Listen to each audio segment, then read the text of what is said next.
भक्तीच्या प्रांतामध्ये हरिभक्त भरपूर आहेत, पण भक्ती कशी करावी आणि भक्ती करत असताना कुणी जपजाप्य करतंय, कुणी तीर्थयात्रा करतं, कुणी दानधर्म करतं, कुणी कीर्तनाला येऊन बसतं, कुणी घरातच जपमाळ घेतं, समोर सिरियल चालू असते, हातात जपमाळ असते, ज्याची त्याची भक्ती. परवा एक आजीबाई म्हणली, लाव ग आई कुठे काय करते, हातामध्ये जपमाळ.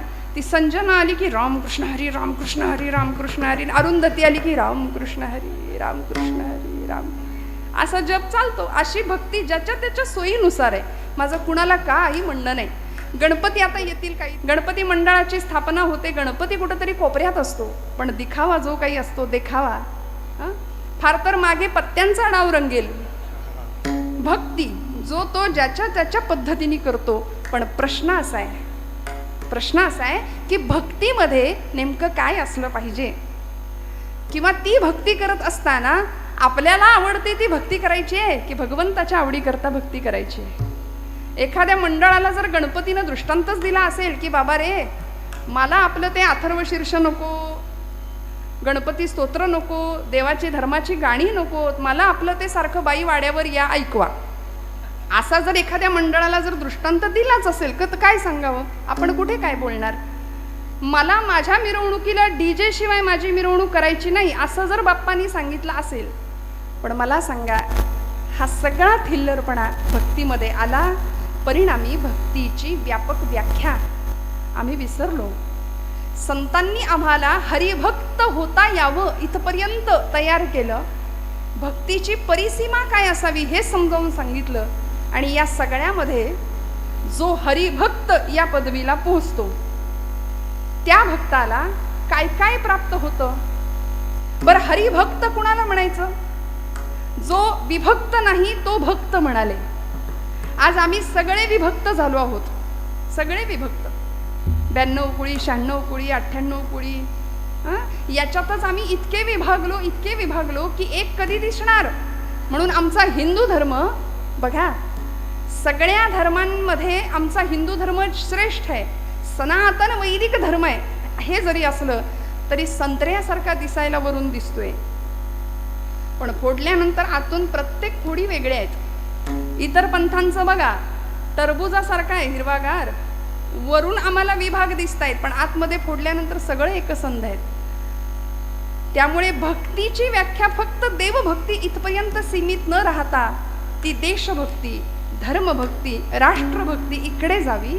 आणि असा हरिभक्त ज्यावेळी तयार होतो त्यावेळी त्याची अवस्था काय होते, त्याला काय काय प्राप्त होतं आणि भगवंत त्याच्याकरता काय करतो हे तुकोबराय सांगतात पहिल्या चरणात. भक्ता नाही भय चिंता. तुकोबरायांनी या अवस्थेला आम्ही जेव्हा पोहोचतो तेव्हा आम्हाला काय लाभ होतात याचं वर्णन केलंय बरं का. हरीच्या भक्ताला भय नाही पहिली गोष्ट, आणि दुसरी गोष्ट चिंता रहित जीवन खरा हरिभक्त जगतो. तुम्ही आम्ही चिंतेत असतो कायम, आम्ही कायम भयग्रस्त असतो. आणि बघा तुम्ही, कथा कीर्तनाला जाणारा माणूसच फार अगदी घाबरून जगत असतं, होय की नाही. आम्ही निर्भय असावं ही संतांची अपेक्षा आहे.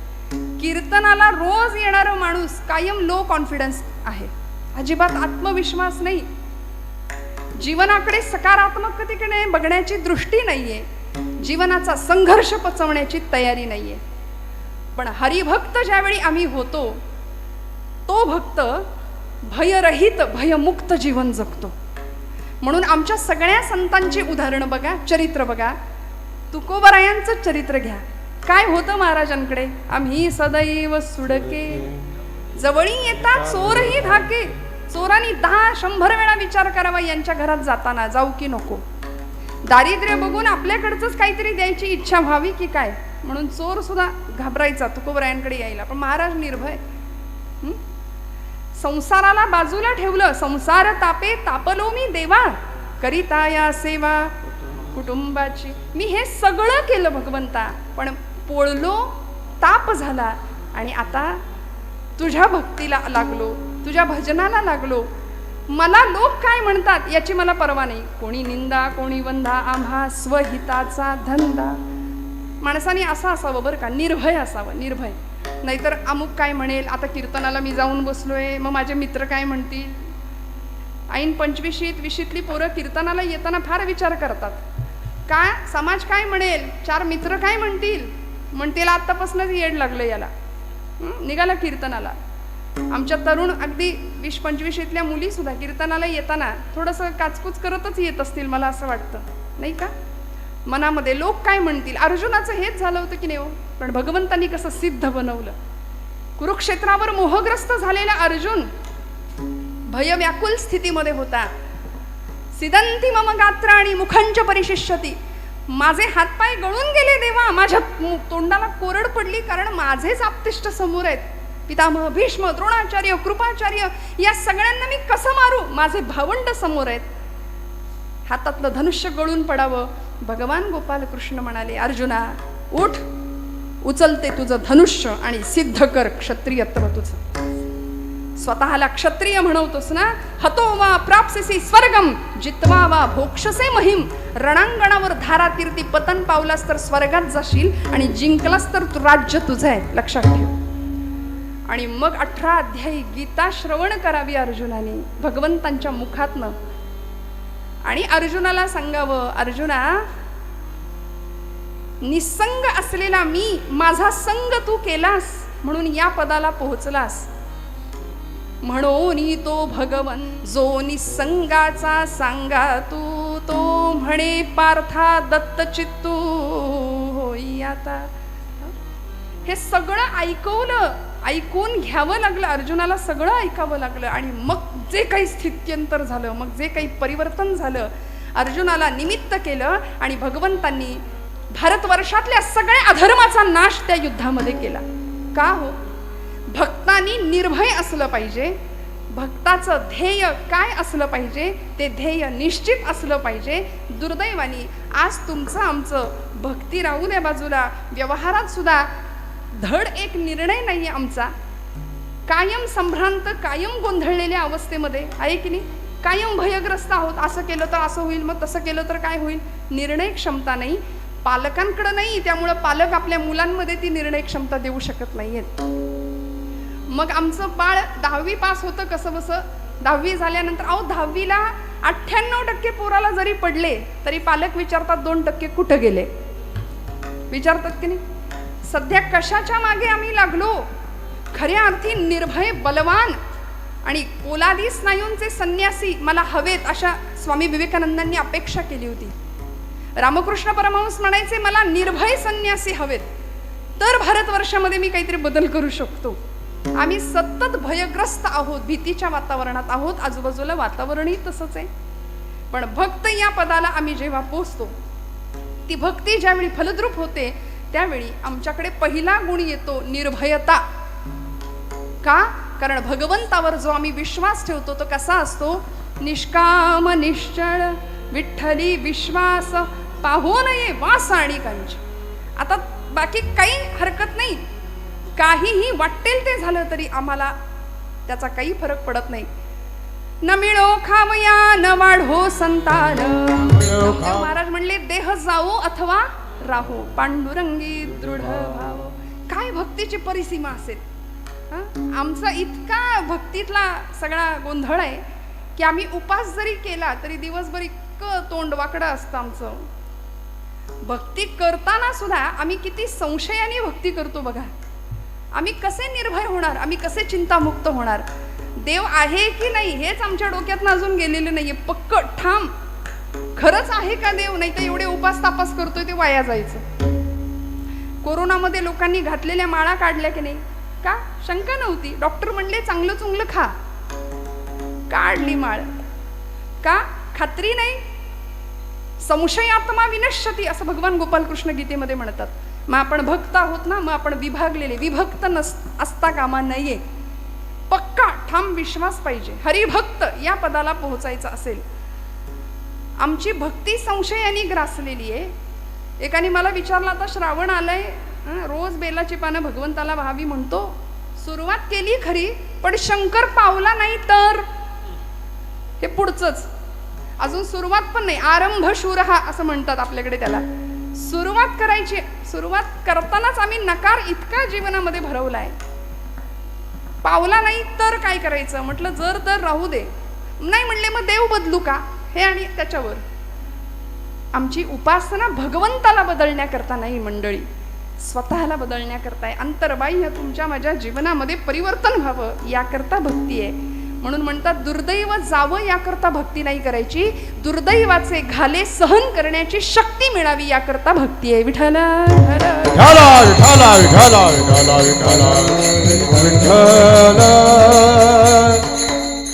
मग या पदाला आम्ही एकदा पोहोचलो, हरिभक्त या स्थितीला पोहोचल्यानंतर आम्ही निर्भय जीवन जगलो पाहिजे, निर्भयता आमच्याकडे आली पाहिजे. सध्या शास्त्रकारांनी वैराग्य शतक नावाचा एक ग्रंथ भर्तृहरींचा प्रसिद्ध आहे, त्याच्यामध्ये त्यांनी 9 प्रकारचे भय माणसाला जडतात जीवाला, त्याचं वर्णन केलंय. भोगे रोग भयम, कुलेच्युती भयम, वित्ते नृपालाद भयम, माने दैन्य भयम, गुणे खल भयम, रूपे जरायाद भयम, शास्त्रे वादी भयम, बले रिपु भयम, काये कृतांताद भयम, सर्वे वस्तु भयान्वितं भुवि नृणाम वैराग्यमेवा भयम. काय सांगितलं? भोगे रोग भयम, 9 प्रकारची भय आहेत. माणूस कायम भयामध्ये घाबरलेला आहे. भोगी माणसाला, ज्याला सतत भोग हवे असतात, सुखाचे यशाचे अनेक प्रकारचे भोग मनुष्य इथे आल्यानंतर भोगतो, भोगी माणसाला रोगाची भीती आहे. शास्त्रकार म्हणाले भोगे रोग भयम, कुले च्युती भयम, कुलवान शीलवान जो माणूस असतो ना, कुळाचा ज्याला अहंकार असतो, तो च्युत होण्याची भीती असते, त्याला पदच्युत होण्याची भीती असते. आपण जरा काही वेडवाकडं वागलो तर लोक काय म्हणतील, लोक काय म्हणतील याचाच विचार तो कायम असतो. भोगे रोग भयम, कुलेच्युती भयम, वित्ते नृपालाद भयम. वित्त म्हणजे पैसा. म्हणाले कशाची भीती असते हो? ज्याच्याकडे भरपूर पैसा आहे त्याला राजाची भीती. हे पूर्वीच्या काळचं, पण आता सोपं सांगू का, इन्कम टॅक्सवाल्यांची फार भीती असते. वित्ते नृपालाद भयम, माने दैन्य भयम. मानी माणसाला दीनतेची भीती आहे. जो स्वतःचा मान सन्मान जपण्यामध्येच गुंतलेला असतो ना, तो लोक काय म्हणतील, 100पैकी 99 माणसं त्याला चांगलं म्हणतात, पण एक माणूस वाईट म्हणत असेल तर त्याचं सगळं लक्ष त्या माणसाकडे असतं की हा माणूस मला वाईट म्हणतोय. आणि खरं सांगू का, जग चांगलं म्हणतं, शेजारी कधीच चांगले म्हणत नाहीत. म्हणतात का? म्हणून निंदकाचे घर असावे आपल्याकडे म्हण आहे की नाही. पण आपले सगळ्यांना चांगले शेजारी भेटले असतील अशी आशा करते बरं का. त्यामुळे जगाने कितीही कुणी काही म्हटलं तरी मानी माणूस दीनतेचं भय बाळगून असतो. माने दैन्य भयम, गुणे खल भयम. गुणवान माणसाला शत्रूची भीती असते. रूपे जरा याद भयम. रूपवान माणूस असतो की नाही त्याला म्हातारपणाचं भय असतं. हे माझं म्हणणं नाही, वैराग्य शतकातला श्लोक आहे भर्तृहरींचा, शास्त्रकार सांगतायत. रूपवान माणसाला जरा म्हणजे म्हातारपणाचं भय आहे. म्हणून तर जगामध्ये आत्ता परवाच तो रेशो सांगितला बघा कुठेतरी, भारतामध्ये 60 लाख नुसती सलून आहेत.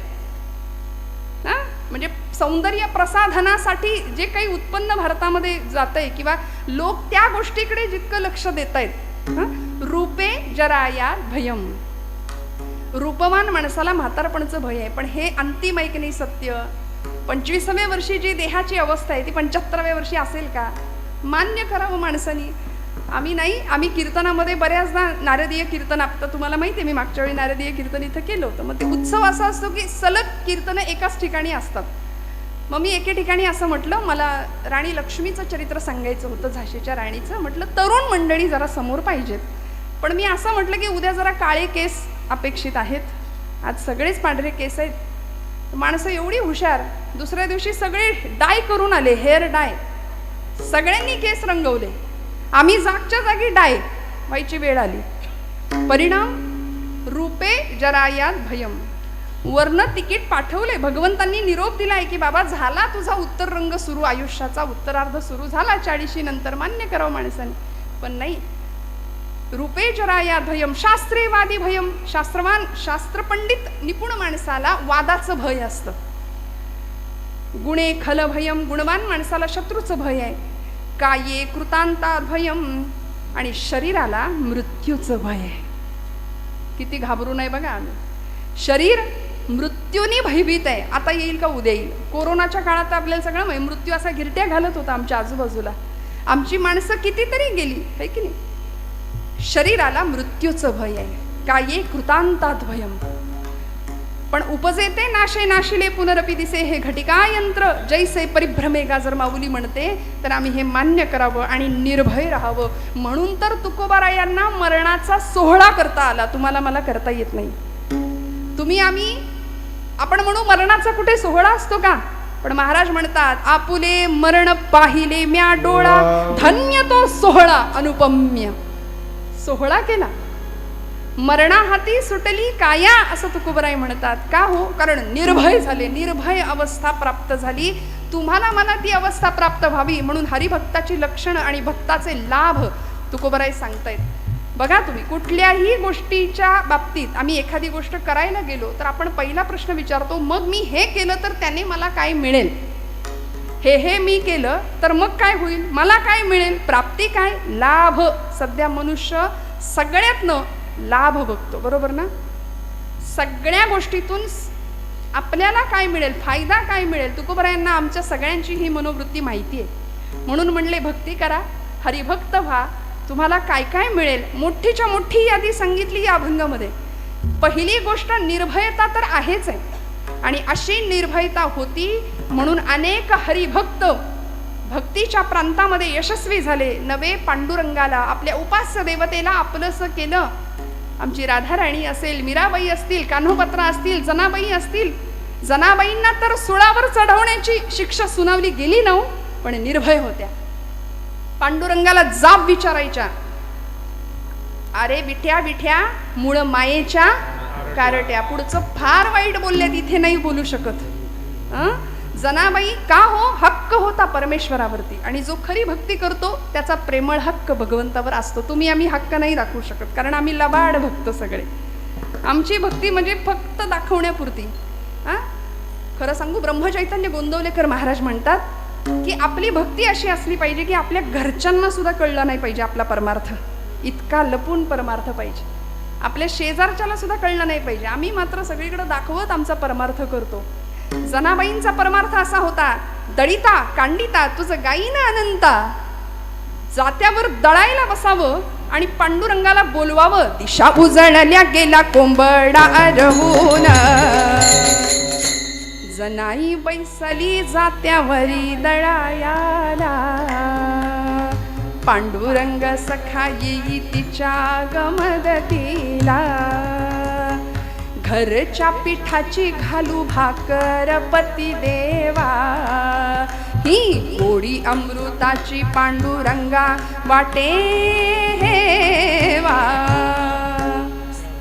भगवंतानी धावत यावं, जनाबाईंनी सांगावं, पांडुरंगा सख्या ये रे, हाक मारावी, आणि भगवंतांनी धावत यावं. जने जने आलो ग, जनी मांडते दळाणा, नाम ओठी घोळते, भारी जड हे जाते तुझी या विना. पांडुरंगा, संसाराचा ताप झालाय, संसाराचा उद्वेग झालाय. संसार म्हणजे ज्या संसारामध्ये आम्ही सुखाची अपेक्षा करतो तो संसार दुःखमुळे एवढ्यावरच थांबू नका. संसारच दुःख आहे. विठ्ठल विठ्ठल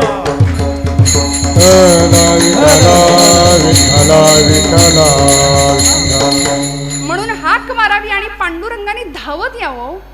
आज तुम्ही आम्ही बोलवल्यानंतर पांडुरंग येतो का हो? येईल का? नाही. ब्रह्मचैतन्य महाराज म्हणायचे, माझ्या रामाकडं तुम्ही 2 पावलं चाला, माझा राम तुमच्याकरता 20 पावलं चालत येईल.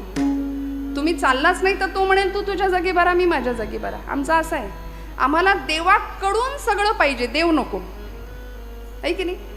यादी लिस्ट तयार आहे आमची, हे पाहिजे ते पाहिजे ते पाहिजे. भक्ती करतो, सकाम भक्ती करतो. देवा अमुक अमुक अमुक अमुक एवढं सगळं मिळू दे तर आम्ही, म्हणजे आमच्याकडे नवसाची पद्धत आहे की नाही, कौल लावतो आम्ही, नवस करतो.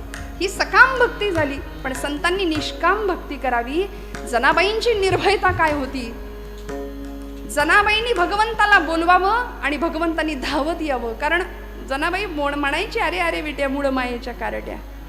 नामदेव भांडण करायचे, भक्त कैवारी या होशी नारायणा भक्त कैवारिया,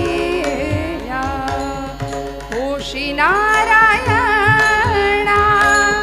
बोलता वचन काय लाज, काय लाज पंढरी निवास सदा पांडुरंग, पंढरी निवास सदा पांडुरंग. नामदेव महाराज म्हणायचे, तुला माझ्याशी बोलायला लाज वाटते काय रे देवा? असं आम्ही बोलू शकतो का? नाही. का? मला सांगा. आम्ही सगळ्या माता भगिनी, मी थोडंसं या वर्गाला बोलते की आपलं पोटचं लेकरू जर दिवसभर उपाशी असेल, जेवलंच नाही, तर आपल्याला किती वाईट वाटतं. एकदा तरी डोळ्यात पाणी येतं की नाही, आज माझ्या लेकरांनी, आज माझ्या काळजाच्या तुकड्यांनी काही खाल्लं नाही. किती गुंतलोय आम्ही बघा मायेमध्ये. वास्तविक तोच तुकडा काळजाचा मोठा होतो, लाथ मारायला पुढे मागे बघत नाही, पण त्याच्याकरता आम्ही किती तुटतो, किती झुरतो. संत म्हणतात, तेवढं झुरणं, तेवढं तुटणं भगवंताकरता ठेवा. तरी झडझडोनी महिला निघ, ये भक्तीची वाटे लाग, तई पावसी अव्यंग निजधाम माझे. आम्ही भगवंतासाठी कधी रडतो का हो? समजा आमचं पोरग जेवलं नाही म्हणून आम्ही एखाद्या वेळी डोळ्यात पाणी येईल, माऊलीचं नाव उच्चारल्यावर आमच्या डोळ्यात पाणी यावं, पण ते नाही येत. भगवंतापुढे नैवेद्य ठेवून आम्ही कधी रडलोय का? जसं पोरासाठी रडतो तसं. आज माझा देव जेवतच नाही, जेवतच नाही. आम्हाला वेळ कुठे, आम्ही काढून घेतो लगेच. खाल्लं बिल्लं तर करायचं काय त्याने? आम्हाला इतकी घाई आहे.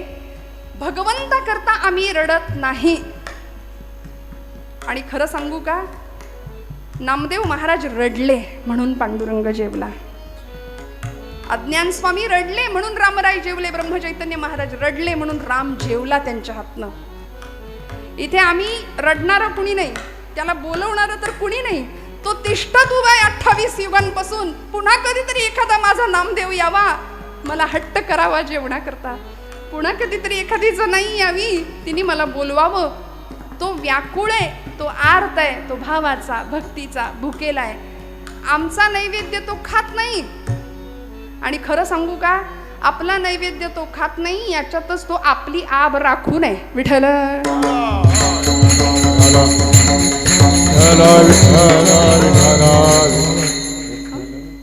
आहे की नाही? भगवंत आपला नैवेद्य खात नाही हे बरं आहे एका अर्थी. त्यांनी जर खायला सुरुवात केली तर अनंत हस्ते कमलावराने, देता किती घेशील दो कराने, नेईल जेव्हा ते तू क्या करानी, किती रक्षसी मग दो करानी. इतकं दिलंय त्यांनी, आणि ते सगळं जर काढून घ्यायला लागला तर मग काही आपलं खरं नाही. जनाबाईंनी आर्ततेने भगवंताला बोलवावं आणि भगवंतांनी सांगावं, मीही होतो एकला करमेना मुळी मला. जने जने मलाही नाही करमत ग, आरसा मला गे दिधला तुझे याद ठेला. पांडुरंगा सख्या आलास का रे, हात तुझा लागला रे, जात झालं हलक हलक, दारी आलं अमृत पिक तुझी याद ठेला. पांडुरंगाने सांगावं, जने काय सांगू, मीही होतो एकला करमेना मुळी मला. आणि असा संवाद भगवंताचा जनाईचा चालावा. आपल्या सगळ्यांना कथा माहितीये, मी काही वेगळं सांगत नाहीये. एखादी कथा जर सांगायला लागली ना, लोक म्हणतात ऐकलंय, माहितीये, परत काय. हे स्वतःला सॉफिस्टिकेटेड समजणारी माणसं बरं का, कीर्तनातली. श्रद्धा नाही, भाव नाही, व्यवहारातलं मोठेपण इथं सुद्धा जपणारी काही मंडळी असतात, पण आपल्यापैकी तसं नाहीये कोणी, याची मला जाणीव आहे. त्यावेळी प्रत्येक वेळी आमचा भाव जागृत होतो, आम्ही तिथं पोहोचतो. जनाबाईंचा भाव काय असेल एका क्षणापुरतं का होईना आम्हाला जाणवतं. आणि ज्यावेळी पांडुरंगाने दळायला सुरुवात करावी, भगवंताला सांगावं जनाईनी, पांडुरंगा तुला सवय नाही बाबा, कंबर बिंबर दुखेल. आडवे झाले भगवंत, गळ्यातला रत्नहार काढून टाकला. थंडी होती म्हणून जनाबाईनं आपलं कांबळं टाकावं. इकडे पहाड झाली, भूपाळीचे स्वर कानावर पडले. सगळे पुजारी म्हणतायत भूपाळी आणि लक्ष हाराकडं. विषयात लडबडलेली बडबडलेली माणसं याहून दुसरं काय करणार? सगळी बडबड गडबड सुरू झाली. सगळे विकारग्रस्त आम्ही माणसं, आम्ही सगळं याकडेच लक्ष देतो. बघा तुम्ही, ताबडतोब जनाईवर आळ घेतला गेला, तिला पकडलं गेलं. आपली कथा पुढची सगळी माहिती आहे तुम्हाला. जनाबाईंना सुळावर द्यायचं ठरलं आणि सुळावर जाताना जनाबाईंनी पांडुरंगाला जाब विचारावा, भगवंता दळिता कांडिता तुझं गायीन अनंता म्हणून प्रत्येक काम करताना तुला आठवलं, तुझं स्मरण केलं. कुठल्याही कामामध्ये प्रत्येक श्वासाला मी तुझं नाम घेतलं. पांडुरंगा, हा दोष मला लागावा अशी जर तुझी इच्छा असेल तर ठीक, तुला हवं तसं होईल. पण मी निर्दोष आहे हे जगाला जर कळायचं असेल ना, तर भगवंता तुला यावं लागेल. म्हणून सुळावर देताना जनाबाई म्हणतात, पाटील अहो पांडुरंगाच्या देवळात निघाले तरी पायरीला नमस्कार करून जाते, आज तर आयुष्य संपवायला निघाली, या सुळाला नमस्कार तर करते. म्हणून सुळाला हात लावला आणि सळ सळ सळ सूळ सगळा वितळायला लागला. लोखंडाचं पाणी झालं.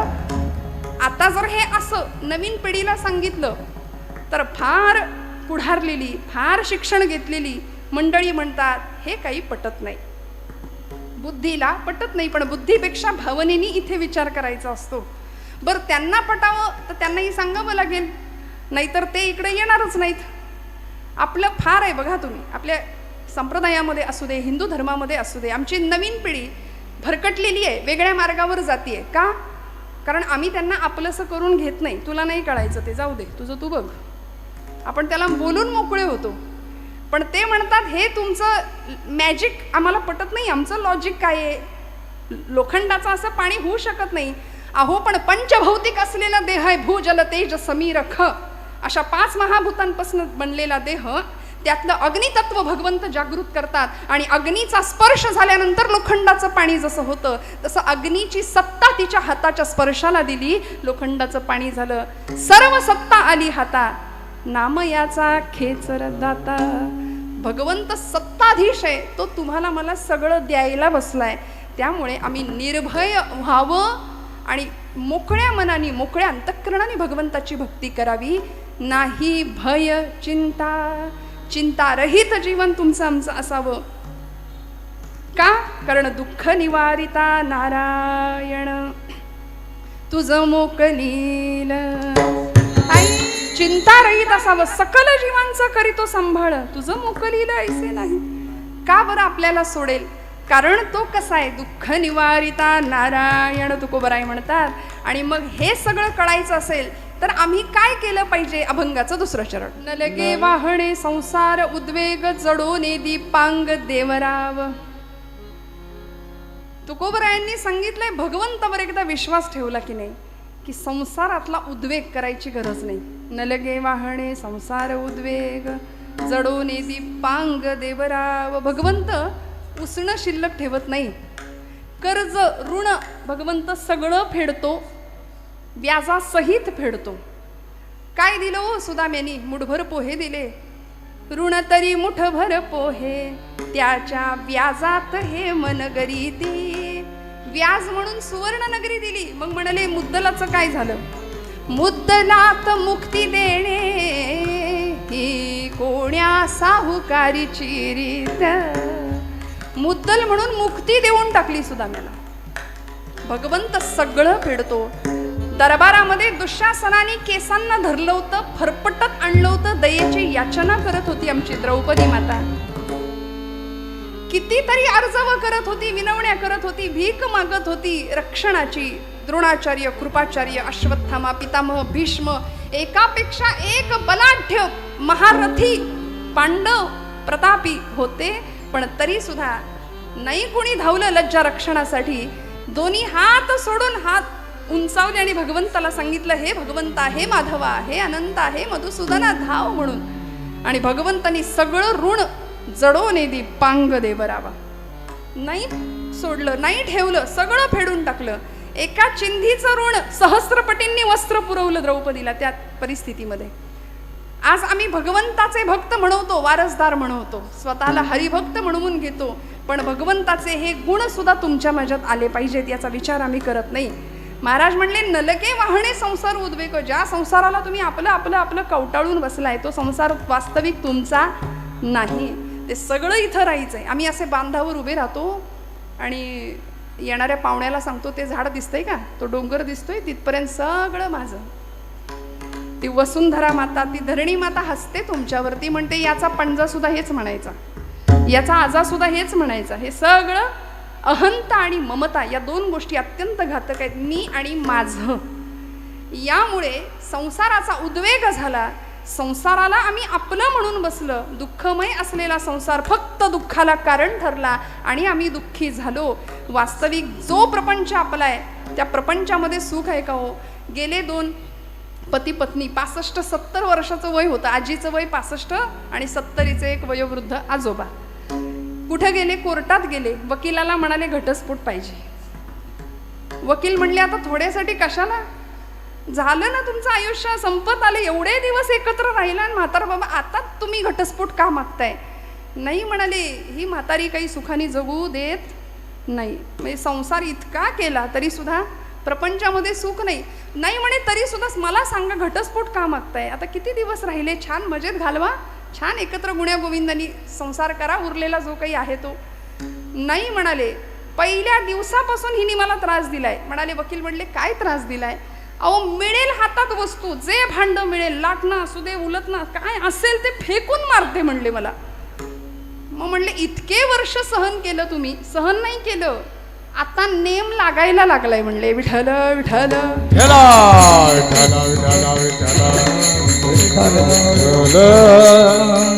इतके दिवस सगळी प्रॅक्टिस झाली म्हणूया.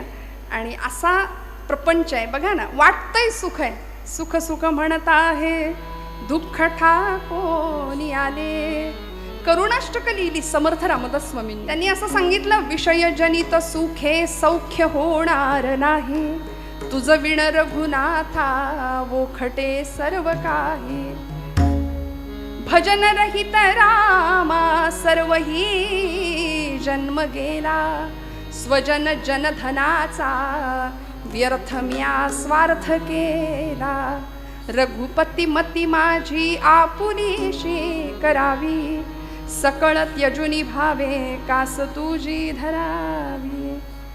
म्हणून घटिका गेली, पळे गेली, तास वाजे झणाणा, आयुष्याचा नाश होतो राम कारे म्हणाला. हा संसार आम्हाला बंधनाला कारणीभूत ठरणार आहे. ते भुंग्यासारखं आमचं असे आम्ही गुंतून बसलोय आणि तो भ्रमर रात्रभर कमळाच्या फुलात जाऊन बसला. का?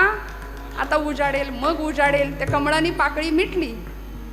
एरवी लाकूड पोखरणारा भुंगा पाकळी कातरू शकला नाही. मनात आलं असतं तर पटकन बाहेर पडता आलं असतं, पण तिथे बंधनात, संसार प्रेम बंधनात अडकला. आमचं असंच होतं. म्हणून महाराज म्हणले नलगे वाहणे संसार उद्वेग, जडोने दीपांग देवराव. बर परमार्थासाठी आवश्यक असलेल्या 2 गोष्टी, अभंगाचं 3. असो द्यावा धीर सदा समाधान. महाराज आश्वासक शब्द वापरतात, आहे नारायण जवळीच.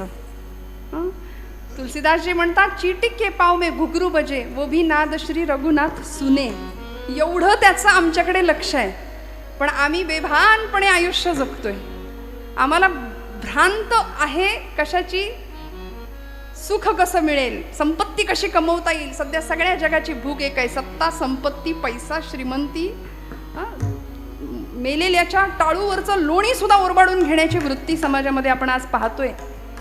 पण असो द्यावा धीर सदा समाधान. महाराजांनी 2 शब्द महत्वाचे वापरले परमार्थासाठी आवश्यक, धीर. आणि ते परमार्थातच नाही, तो व्यवहारात सुद्धा महत्वाचा आहे बरं, धीर. आज तुम्ही आम्ही सगळे अधीर आहोत. जीवनामध्ये शांतता नाही, समाधान नाही, स्वास्थ्य नाही, सगळं आहे पण समाधान नाही. 50 लाखाचा मोबाईल, टीव्ही सगळं आहे घरामध्ये. पोरांकडे गाड्या मस्त, अगदी त्या शिवजयंतीला पुंगळ्या काढून फिरवतात. जगाचं काही बेफिकीर, जगाचं भानच नाही हो आम्हाला. व्यसन आणि फॅशन याच्या आहारी गेलेली आमची तरुणाई. मला कधी कधी वाटतं त्यांच्या त्या पॅन्ट बघितल्या तर असं वाटतं माणसांपेक्षा उंदरं जास्त आहेत की काय घरात यांच्या. सगळं शिकवायची वेळ आली की नाही, केशभूषेपासून वेशभूषेपर्यंत. का हो, कुठे चाललो आम्ही? एक काळ असा होता, म्हणजे एखाद्याच्या घरात आपण गेलो आणि पटकन चहा आला समोर पूर्वीच्या काळी गुळाचा चहा प्यायची पद्धत पूर्वी, आता जुनं ते सोनं म्हणून आता आम्ही तेच करतोय, आहे की नाही? पूर्वी माणसं दूध न घातलेला चहा द्यायची, तेव्हा आपली माणसं काय म्हणायची, म्हणजे गरीबाच्या घरचा चहा, काळा चहा. आता ते श्रीमंतीचं लक्षण झालंय. ठिकठिकाणी फाटलेले ग्रीन टी, अजून ब्लॅक टी, त्याला नावं दिली आम्ही, वा वा, लेमन टी. बरं, ठिकठिकाणी फाटलेल्या जीन्स ते श्रीमंतीचं लक्षण झालं. आमच्या इथल्या आजीनी सांगावं, साडी फाटली तर जोडून रफू करून, आहे की नाही, वापरायची. गरिबीत माणसांनी हे दिवस काढले म्हणून नव्या पिढीला हे सगळं भोगायला मिळतंय. आणि आम्ही हे सगळं विसरून घरातलं 2 वर्षाचं पोर घरातल्या म्हाताऱ्या आजीला म्हणतं, आजी तू गप, तुला काही कळत नाही. आणि तुम्ही आता कसे हसला तसेच घरातले सगळे हसतात, किती हुशार बाळ आहे. त्याला 2 वाजवल्या पाहिजेत की नाही त्यावेळेत. मला खरं सांगा, मी चुकत असेन तर शास्त्र सांगतं, लालयेत 5 वर्षांनी, 10 वर्षांनी ताडयेत. 5 वर्षापर्यंत बाद झाले लाडकोड. 10 वर्षाच्या पुढे, 5 वर्षाच्या पुढे पोरग गेलं की फटके देता आले पाहिजेत वेळेच्या वेळी. नको तिथे नाही तितकं जर कौतुक झालं ना तर मग फार भरकटले पण यायला वेळ नाही लागत. बाप हसत हसत 5 वर्षाच्या पोरांनी मांडलेली चापट सुद्धा सहन करतो, म्हणतो माझं बाळ किती हुशार आहे. मग तेच बाळ मोठं झाल्यावर हाताऐवजी लाथ वापरतं आणि वृद्धाश्रमाची वाट दाखवतं. मला काही दिवसांपूर्वी वाचलेला रेशो आहे, भारतामध्ये हिंदू धर्मीयांची वृद्धाश्रम जास्त आहेत. किती लाजिरवाणी गोष्ट आहे. मुस्लिम पंथामध्ये आपल्या आईवडिलांना वृद्धाश्रमात पाठवायची व्यवस्था किंवा पद्धतच नाही आहे, ते सांभाळतात. आज तुम्हाला आम्हालाच आमचे पालक जड का होत आहेत? का आमची पोरं वृद्धाश्रमाचा रस्ता आईवडिलांना दाखवतायत? सगळं असून बेवारस असल्यासारखे पालक वर्ग का बरं? रक्ताचे पाणी करावं, हाडाची काढं करावी, सगळं करावं का हो? आम्ही अधीर झालो. असंयमित जीवन, मर्यादे पलीकडचं जीवन आज आम्ही बघतोय, भोगतोय आजूबाजूला. इथल्या प्रत्येक पुरुषांनी, माता भगिनींनी मला सांगावं की आमची तरणी ताठी पोर जर घरात संध्याकाळी 7 वाजून जरी गेले आणि ती घरात नाही आली तर आमच्या काळजाचा ठोका चुकतो की नाही? का हो? कारण मर्यादे पलीकडचं जग आज आपण बाहेर पाहतोय. मग अशा परिस्थितीमध्ये आम्ही भपकेपणाकडे लक्ष द्यावं, भप्पकपणाकडे लक्ष द्यावं की आहे त्याच्यामध्ये समाधानी राहून खऱ्या अर्थी आमच्यातलं आत्मतत्व जागृत करावं, खऱ्या अर्थी परमार्थाची कास धरावी आणि मुलींना स्वसंरक्षण कसं करता येईल यासाठी आम्ही त्यांना सिद्ध आणि कटिबद्ध बनवलं पाहिजे की नाही? मला सांगा. असे टपून बसलेत, कधी आमच्या उमऱ्यात येतील सांगता येत नाही. लव जिहादवाले आमच्या पोरी बाळींना फूस लावून फसवून घेऊन जातायत, धर्मांतर सरळ घडतायत. आणि हा परिसर तुम्हाला, मला काही, मी काय सांगावं इथं येऊन? आपण सगळं जाणता, आपल्या सगळ्यांना सगळं माहिती असतं, फक्त ज्यांनी बोलायला हवं ती मंडळी बोलत नाहीत म्हणून सगळं बिघडतंय. नको बोलायला हवे त्यांचे आवाज भयंकर वाढतायत. धर्मावरती विशिष्ट प्रकारे घाला घातला जातोय. आमच्या देवी देवतांवर, आमच्या संतांवरती नको त्या प्रकारे प्रहार केले जातात आणि आम्ही शांतपणे बसलोय, कुणाच्या घेण्यात नाही, कुणाच्या देण्यात नाही. आम्हाला कशाची फिकीर नाही, परवा नाही. महाराज म्हणले, असो द्यावा धीर सदा समाधान. समाधानी संतांना जमलं, महापुरुषांना जमलं, वीरांना जमलं. मला सांगा, सावरकर आले होते बॅरिस्टरीचा झगा पांघरून लंडनवरून, बॅरिस्टर होऊन आले होते, पण ती पदवी नाकारली.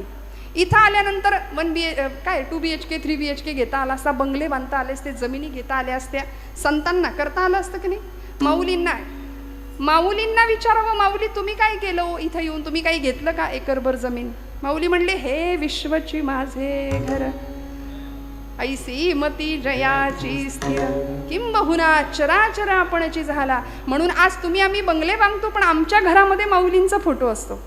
वसुधैव कुटुंबकमची भावना संतांना समजली, कारण ते सदैव समाधानी होते. तुकोबराय म्हणले, ठेविले अनंते तैसेची राहावे. आणि हे समाधान प्राप्त व्हावं याकरता आमच्या संतांनी प्राणपणाने प्रयत्न केले, लढले. किती? 11:30 पर्यंत वेळ आहे आपल्याकडे का नाही? 11:15. बरं, टाइम लिमिट दिलेला आहे. अशी समाधानी वृत्ती तुमच्या माझ्याकडे असेल, बघा समाधान पाहिजे की नाही? नाहीतर आपलं दिलंय म्हणून घ्यायचं 12 वाजेपर्यंत. आम्हाला नारदीय कीर्तनाची फार सवय, 2-2.5 तास आपलं एकटंच बडबडत बसायचं, पण हे आहेत याचं भान ठेवलं पाहिजे. विठ्ठल विठ्ठल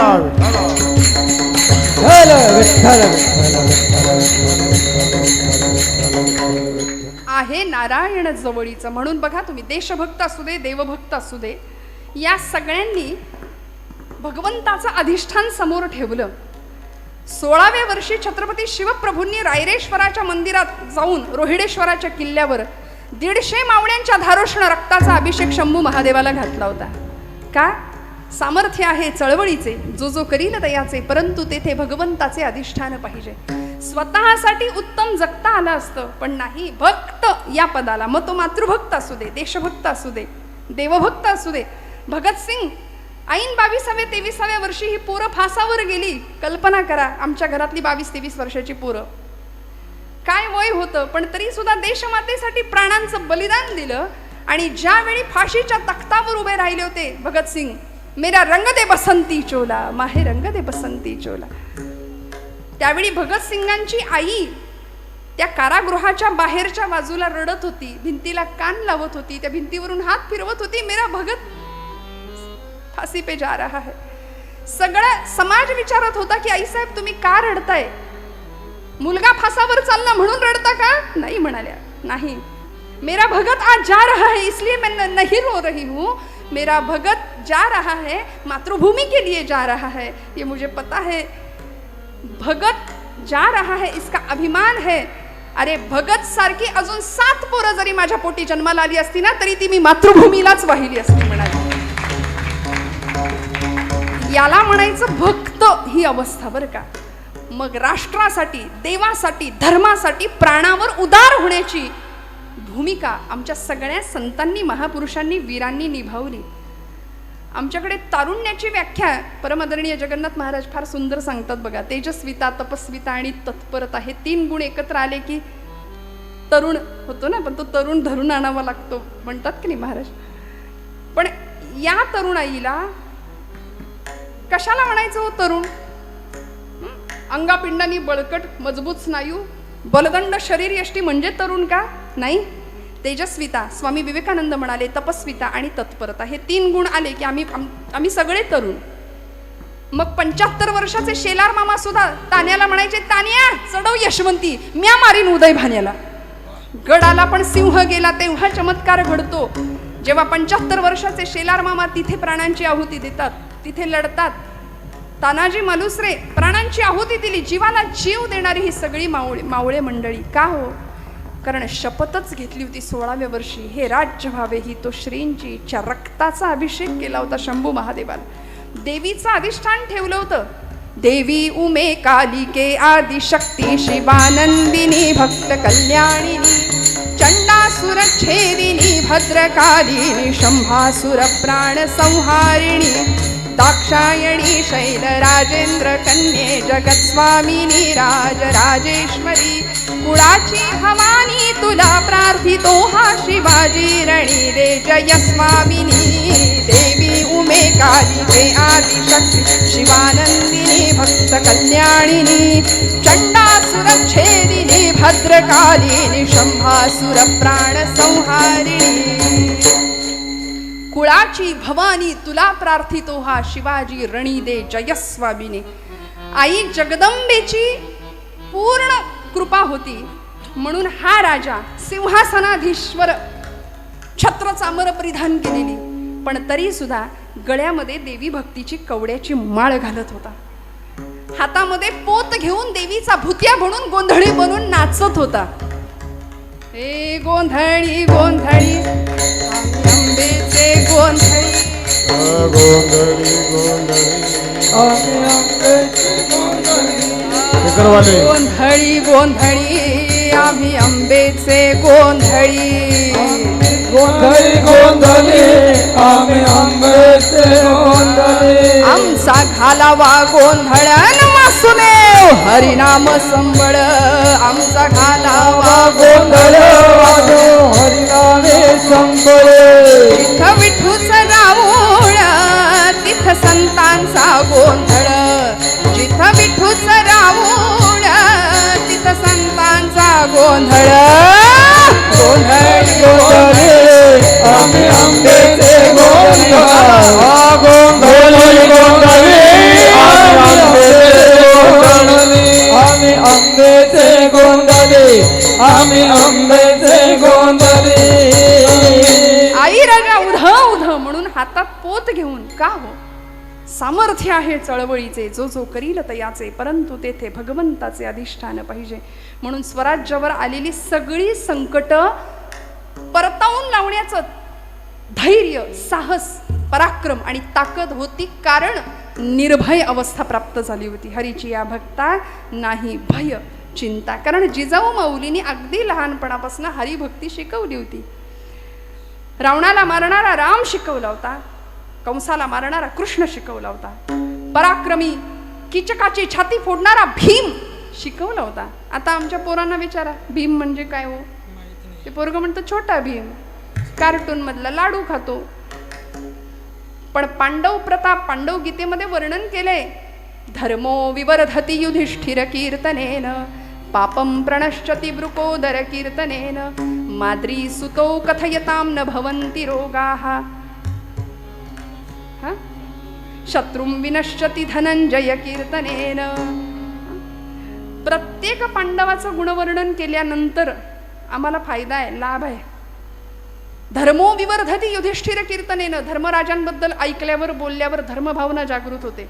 शत्रुं विनश्यति धनंजय कीर्तनेन, शत्रूंचा नाश होतो अर्जुनाचं चिंतन केल्यावर, गुणवर्णन ऐकल्यावर, पराक्रम ऐकल्यावर.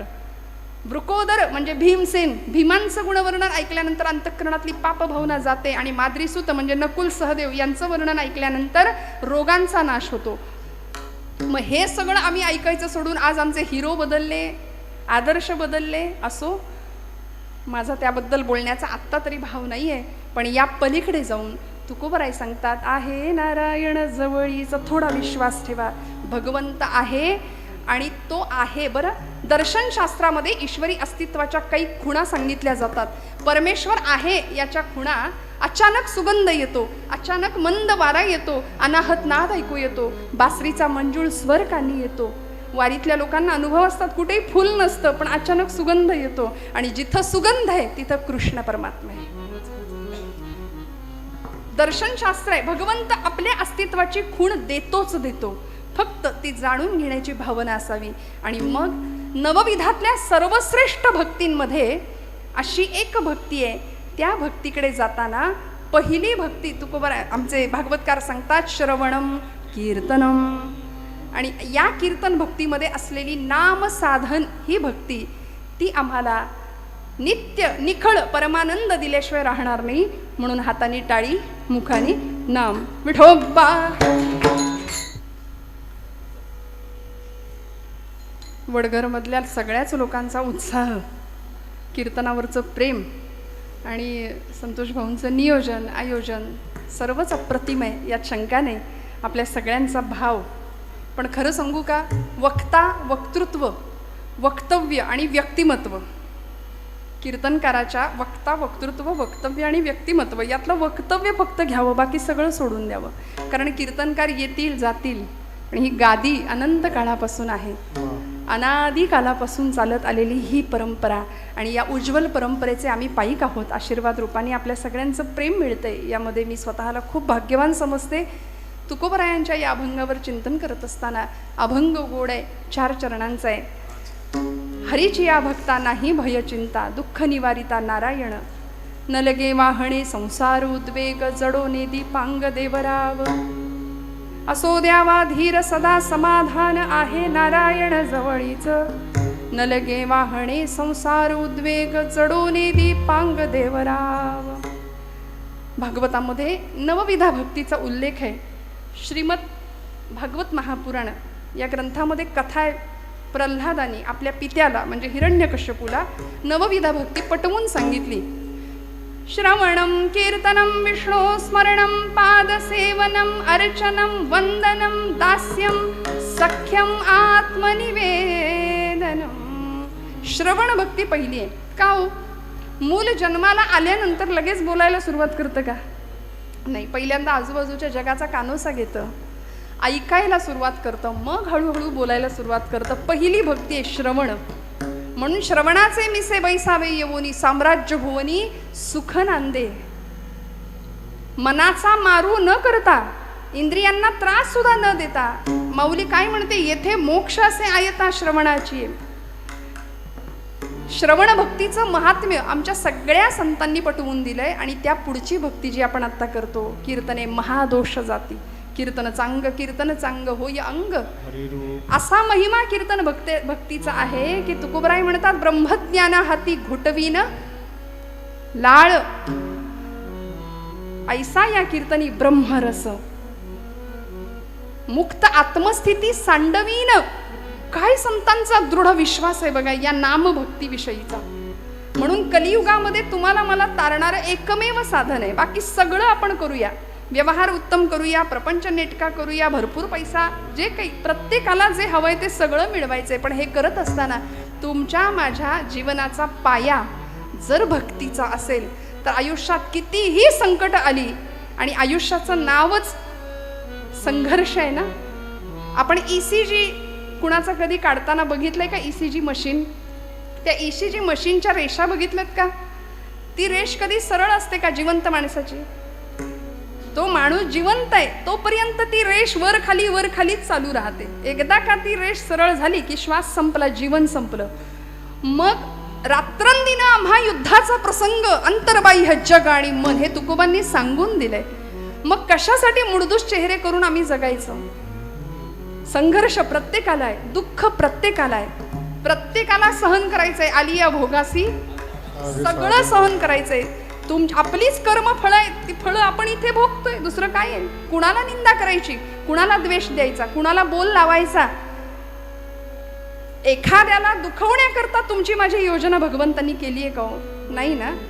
मग हे सगळं जाणीव ठेवावी आणि भगवंताशी असं विलक्षण वेगळं आगळं नातं जोडावं की ते आम्हाला श्रवण कीर्तनम, विष्णुस्मरणम, पादसेवनम, अर्चनम, वंदनम, दास्यम, सख्यम आणि आत्मनिवेदनापर्यंत घेऊन जाईल. म्हणून तुकोबरायांनी एक नातं भगवंताशी जोडलं शेवटच्या चरणात. भैरवी तुकमने माझा संसार उद्वेग न लगे वाहने, संसार उद्वेग टाल वाजवा न लगे वाहने, संसार उद्वेग न लगे वाहने, संसार उद्वेग न लगे वाहने, संसार उद्वेग जडोने दीपांग देवराव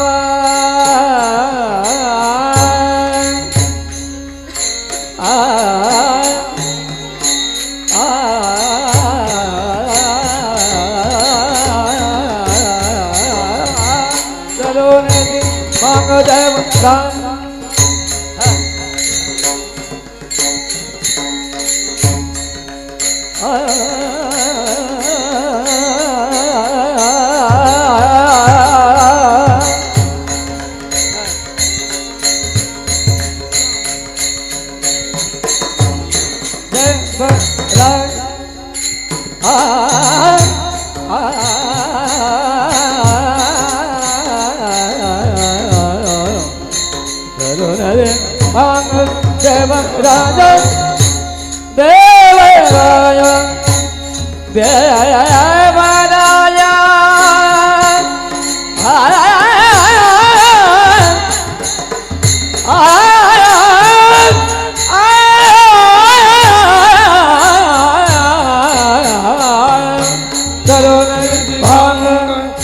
देवराया जलोन दीपांग देवराया जलोन दीपांग देवराया नलगेवाने संसार उद्वेग नलगेवाने संसार उद्वेग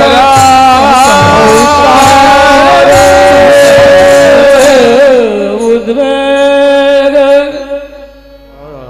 सखा पांडुरंग तुका मने माझा सखा पांडुरंग तुका मने माझा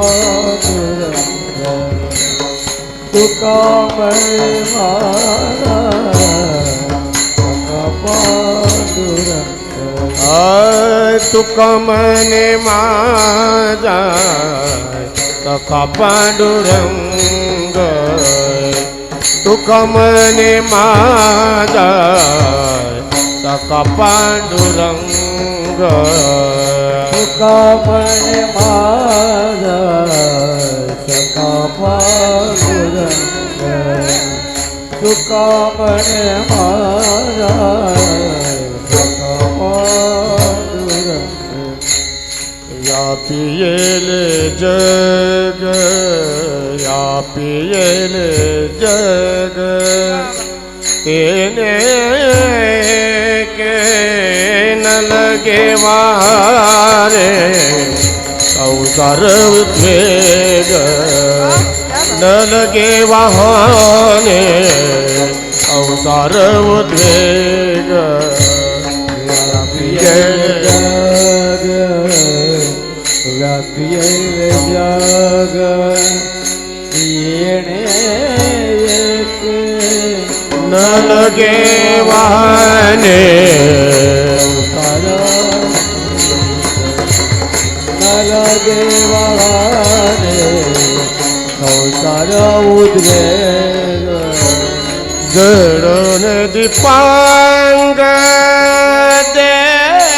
देवराव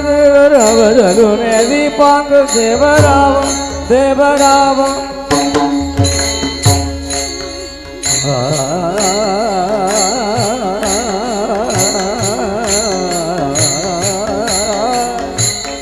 देवराव जलुन दीपांग देवराव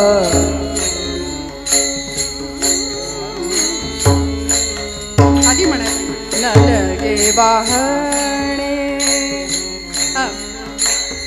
जडोले जडोले दीपांग देवराव जडोले दीपांग अनाधा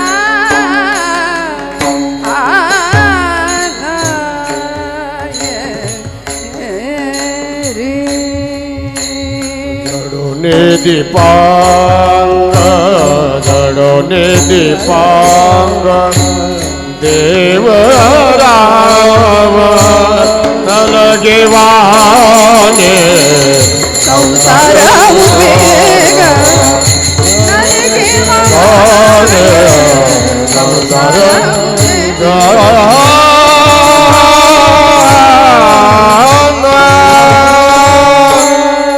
वाह, क्या बात आहे. टाळे वाजवा एकदा जोरदार. क्या बात. बरं, या मंडळींना विचारलं ना राग कुठला होता, नाही माहिती म्हणतात. हे इतकं विलक्षण आहे सगळ्यांचं बरं का. संतोष भाऊ सुद्धा आता गाणं शिकतायत गेल्या 2 वर्षांपासून ना मला. हो ना, त्यामुळे यंदा दिसलेत ते माईक समोर.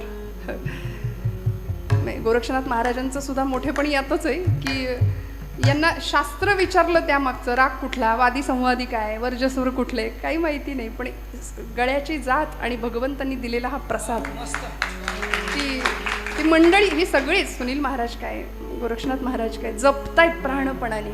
आणि तोच भाव आहे की हा भगवंतांनी दिलेला प्रसाद आहे, यामध्ये आपलं काही नाही. परमादरणीय भानुदास महाराजांचाही तोच भाव आहे.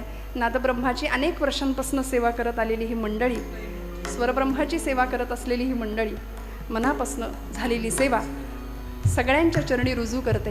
तुकोबरायांनी भगवंताशी नातं जोडलं सख्यत्वाचं, जे अर्जुनाचं होतं. हो ना, भगवंताशी कुठलं तरी नातं जोडावं. द्रौपदीनी नातं जोडलं, कुंती आत्यांनी नातं जोडलं. मी म्हणते नाही कुठलं नातं जोडता आलं तरी तू देव मी भक्त ऐसे करी. बस, तुकोबरायांनी हेही नातं आम्हाला सांगितलंय. अद्वैती तो माझे नाही समाधान, ठेवूनी निराळा राही मज, देव भक्तपण सुखाचा सोहळा. भगवंता तू देव मी भक्त ऐसे करी. नको ब्रह्मभाव, नको आत्मस्थिती, मला काही नको भगवंता. तुझ्याशी नातं असं जोडू दे की जगात कुणीही प्रयत्न केला तरी ते तुटता कामा नये. त्याला भगवद्गीतेमध्ये भगवंतांनी शब्द वापरलाय, ममैवांशो जीवलोके जीवभूत सनातन. मनःषष्ठाणी इंद्रियाणी प्रकृतीस्थानी करशती. सनातन संबंध. बस, झालेली सेवा भगवंत चरणावर अर्पण करते. बोलत असताना काही वेळ वाकडं गेलं असेल तर मोठ्या अंतःकरणाने क्षमा करा. आपण सगळे ज्येष्ठ श्रेष्ठ श्रोतृवर्ग मनापासून सगळ्यांना हृदयस्थ परमात्म्याला नमस्कार करते. आजच्या कीर्तनाचे संयोजक आयोजक सगळ्यांच्या चरणी कृतज्ञताभाव व्यक्त करते आणि सेवेला विराम देते. ज्ञानेश्वरा महाराज ज्ञानेश्वर माऊली, महाराज ज्ञानेश्वर माऊली. विठ्ठल जय जय विठ्ठल, जय विठ्ठल जय जय.